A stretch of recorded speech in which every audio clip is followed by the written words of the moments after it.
so used to saying adrenaline beats. That's what I used to upload videos of, me making beats and stuff. But that passion is far gone. Right now anyway. Because I let a narcissist into my life and it has changed me. I'll get the passion back. Anyway, welcome to Recovery in Real Time. I'm Jay. And I am recovering in real time. I am healing in real time. And I am documenting my journey along the way. So you get to see a person healing in real time. Hell, if I'm going through a bad night, I may just pick up the phone and go through that bad night in real time. Why not? Anyway, vlogging is addictive. I don't know if it's addictive or it just feels good because it feels like it's speeding up the process of healing. Just talking about it. I don't know what it is, but it does definitely feels good. So yeah. So today, I don't really have a topic at hand or whatever. I just want to kind of talk about confusion. For a person in a coming out of a narcissistic relationship, the word may be cognitive dissonance. So I can never say that word right. I sound like I know what I'm saying. I sound like I'm saying it good, but I don't know what it is. I don't even know how to say it the right way. I said cognitive. I know how to say that word. Dissonance. Is it dissonance? Dissonance? I don't know. I like the way it sounded when I said it the first time. Cognitive dissonance. You say it quick enough, they won't tell. They won't be able to tell. My bad. I digress. Anyway, talking about confusion, man. Talking about confusion, unsurety, self-doubt, all that, bro, all that. Dealing with a narcissist, you most likely will be dealing with this. If you haven't dealt with it already, you will probably deal with it. If you're dealing with a covert narcissist, you most definitely will deal with it. So, yeah, man, cognitive dissonance is a bitch, bro. Man, 15 years in a relationship with this woman, and I've doubted myself. I am so indecisive, and in my mind, I'm like, damn, I've always been an indecisive person. This is who I am. This is who I've always been. No. That's not true. I've taken on that because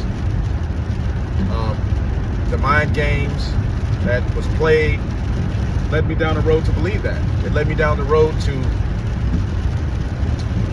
basically my decisions. First of all, they're not my decisions. They're mostly her decisions. But I have been manipulated, whether subconsciously or intentionally, or maliciously. I've been manipulated to rely on her for all my decision makings. See, a narcissist wants full control. You know, in my mind, I'm just telling you what I experienced. You're hearing real time what a person who has been emotionally abused in a relationship with a narcissist experienced. And I can honestly say, from my point of view, everything I just said is facts because of what I've gone through. Like the side effects, the leftover trauma, the PTSD. It's a real thing that I've never experienced in my life before now. And I can attest to it being 100% a real thing when you see all these videos about people saying they've been through this and they survived this, and you're like, that's a little dramatic, isn't it? Oh my God, bro. That's something I would find myself saying probably back in the day. A little dramatic, you know what I mean? But nah, man, the hell with you for even saying that, bro. Like, it's a little dramatic is an understatement. This is the Grand Opera. This is something that I don't wish on anybody. You know what I mean? Like the self-doubt alone. There's so many angles and so many aspects. But the self-doubt alone, the indecisiveness alone, the narcissist can just talk to you and just do you how they want to do you. You know, today I want to make this person feel like this. I want this person to be in this mood. You're like a puppet, bro. You don't have no,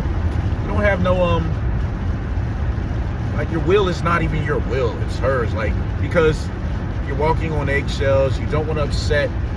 You don't want to make a bad vibe. You know, everything is your fault. So everything that goes wrong is always you. And then you take that in and you believe it, man. So you just have a ton of self-doubt over that. And the cognitive dissonance is like when you're coming out of this and you realize that this whole thing was a farce and you believed in an illusion and you bought into some dream that doesn't even exist. It's not real. You bought into some fairy tale that's exactly that, a fairy tale.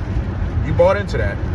And then once you start seeing that you did buy into it and you want your price of admission back, you want your money back. You're like, yo, bro, this movie sucked. This fairy tale was ass. I want my money back. And yeah, go deal with that 6'8" bully, covert narcissist standing at the admission window saying, I dare you to ask me for your money back. You know what I mean? Because that's what it's like, man. You're being like psychologically bullied, bro. Like psychologically bullied. Like and the thing is, I don't know 100% if it's intentional or subconscious, they just do it. But I feel like a lot of it is intentional, man. And I feel like when you get to a point where you're talking to this person and you might be trying to get closure, man, which forget about it. If you're trying to get closure from a narcissist, man, are you crazy? You might as well really believe in fairy tales, because it's not happening, bro. You're not getting closure from a narcissist. A narcissist will give you a version of closure that they want you to have. You know what I mean? Even if they're done with you, they're like, I'm done, I used him up, I'm finished, or I used her up, I'm finished. I'm gonna give them some closure, but it's gonna be their version of closure, and it's gonna be what they want you to have. And it's still gonna be some version where they're gonna look better than you, and there's gonna be hardly any accountability on their part, and you're gonna inherit all the blame. So just know that if you're looking for closure out of any narcissistic relationship, know that you are seeking for something that doesn't exist. A narcissist giving you closure is not going to exist unless they are self-aware and diagnosed or something. But other than that, please. So you may be looking for closure, and you say, well, look, let's talk about the relationship. Let's talk about the past, and let's talk and see if we could both get some closure and healing from this, and you know, we can move on with our lives and accept they are going to move on with their lives. You won't move on with your life. You will not move on with your life if you dealt with a covert narcissist. I promise you that, my friend. You will not just move on with your life. But they definitely will, and they have already moved on with their life. While they were in the relationship with you, they have moved on. Mentally checked out. Emotionally, I would say emotionally checked out, but they're emotionally absent. Doesn't matter. There was no emotion there anyway. But the actress or actor emotionally checked out because they had to play that part to make you believe, and that person checked out, that actor, that character checked out, right? That person they projected, that they mirrored you, and the person you believed in and you fell in love with, that person, that farce checked out. But they never were checked in. So anyway, they are gone. Mine was with me 2 years and broke up with me 2 years into the relationship. Not into, 2 years at the end of the relationship, I'm sorry. So broke up with me and said, I'm not happy, you're not making me happy, and basically told me, you know, you're not making me happy, and that's a red flag. I've said that in a couple of videos. Red flag when someone tells you they're not making you happy, you're not making them happy. Like, how are you like, that's not your job to make somebody happy. Your job is just to be a good person to that person. Just be a good boyfriend, husband, and the way you do that is being the best version of yourself. That's your job. Your job is to be the best person you can be for yourself.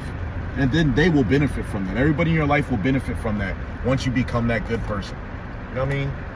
If you were with a narcissist and they stayed with you for a while, most likely it was because you're a good person. They seen something in you that they didn't see in themselves and that they were envious of or they wanted, and they seen it in you. And yeah, that's why they were attracted to you. And then they mirrored you and became a version of that, the opposite coin of that person. Or when I say opposite coin, I'm talking gender. So if you're a male, they became the female version of you. And I've said this, Tom, I know y'all are tired of hearing this part, but that it's just part of that process of, it's very important to keep mentioning this, because in every video, someone might not have seen another video, and they just need to know the process of how this works and how you get entangled, how you get in an entanglement with these people. Entanglement. That word entanglement in 2023 was crazy. But anyway, so how you get into an entanglement with these people. I laugh every time I say it, entanglement.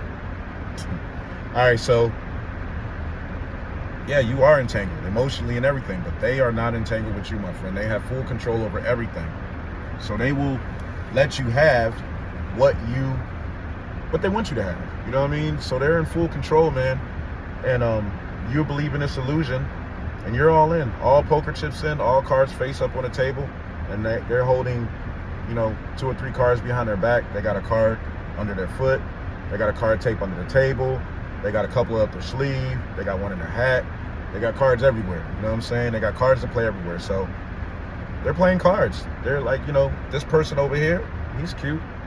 I know I'm in a relationship with my person for 12 years at this time, but or 13 years at this time. But I'm going to go ahead and make a connection over here, start talking, start planting seeds over here, plant seeds over here, just in case this one over here acts like a jackass. I got some seeds over here that I'm just going to put in the ground. I'm not going to dig the hole. I'm just going to put them in the ground. This one I'm going to dig the hole and plant the seeds. Over here, I'm going to just put the seeds over here. If I need to go ahead and dig a hole later on, I'll leave. But I'm going to put the seeds there, put some seeds there, put some seeds there. And if I need to go back and dig that hole and just put them in the ground, I'll do that. But I'm going to see what's happening with this over here. So make the connection. And again, they're not making an emotional connection because they don't make emotional connections. But that person will have made emotional connection with them. And that's called triangulation. So they're triangulating.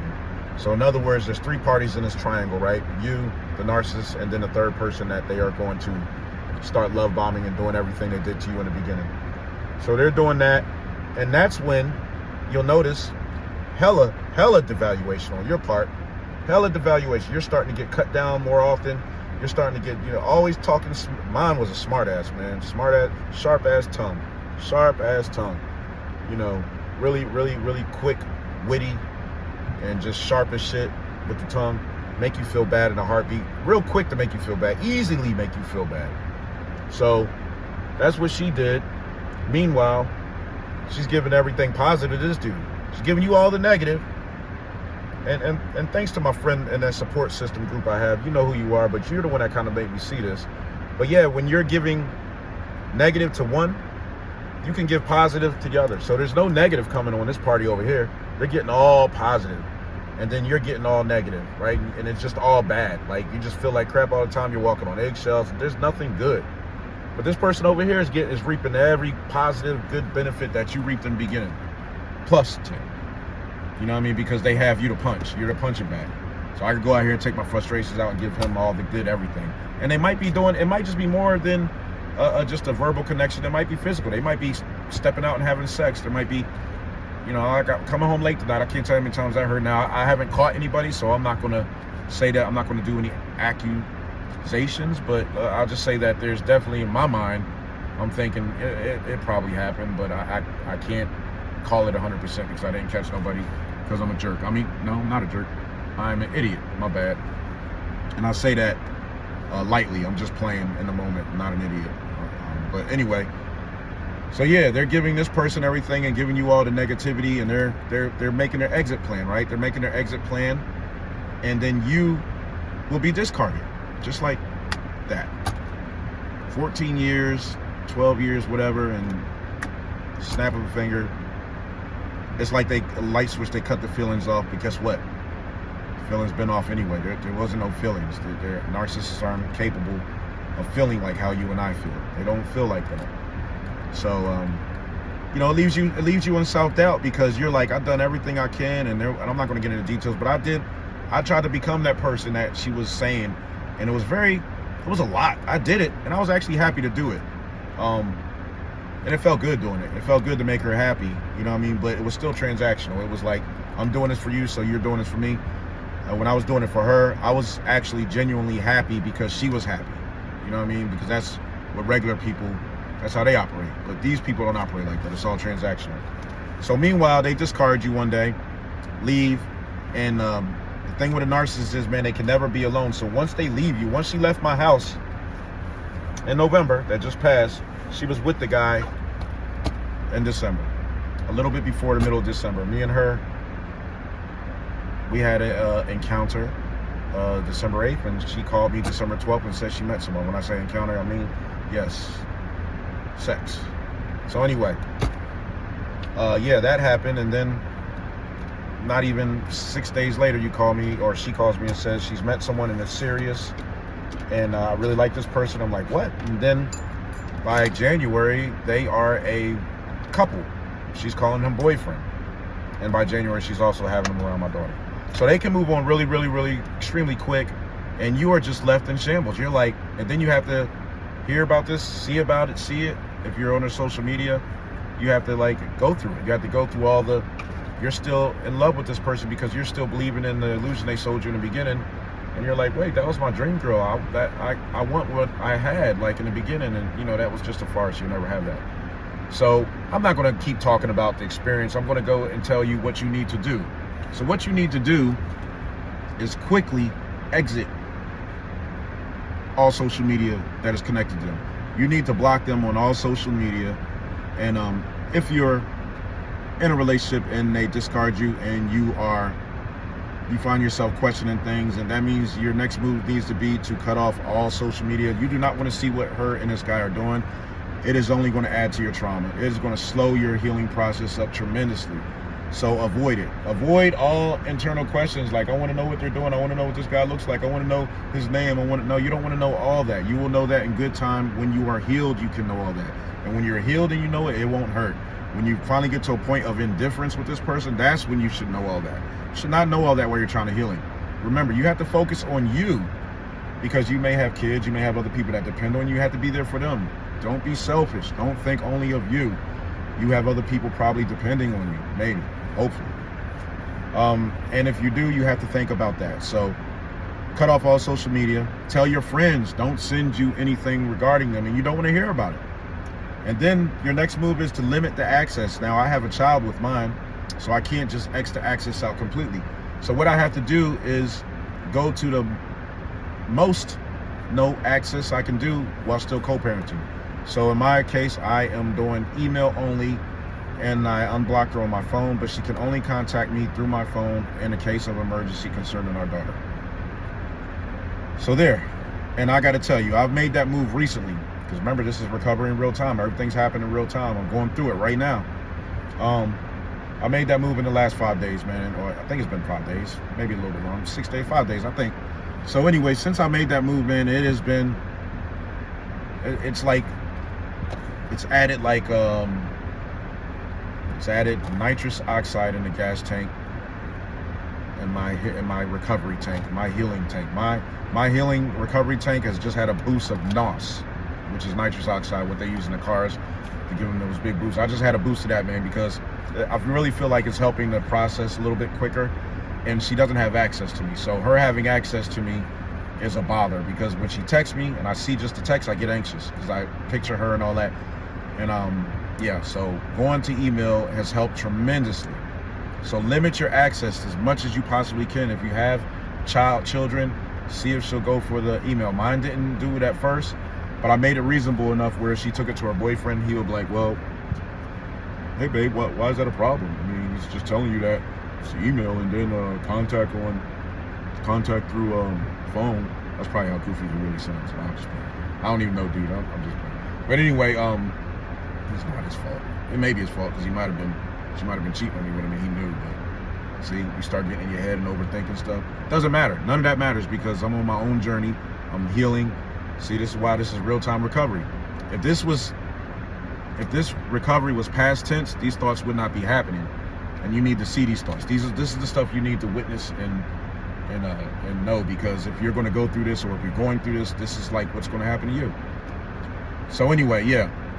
So you need to distance yourself completely from her, cut off all access if you can, limit every access you can, stay off all social media. Do not talk to anybody that is more their friend than yours. If you have mutual friends and they're more on their side than yours, you might have to cut them off too. I know that sucks and everything, man. I've had to cut off some people that I really like. Really good people, man. And yeah, but I had to do that because they're more connected to her than they are to me, and without them even knowing, they may be being used, against me. So you have to be proactive and cut off every angle, man. So what narcissists will do is they will compartmentalize.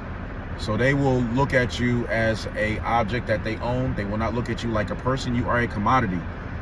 Your job was to give them narcissistic supply, which is validation and praise and everything that makes them feel good about themselves. Now that's the first grade supply, is the positive supply, when you're showing adoration and admiration and adoring them and admiring them and telling them how good they are and just giving them affection and showering them. They eat that up.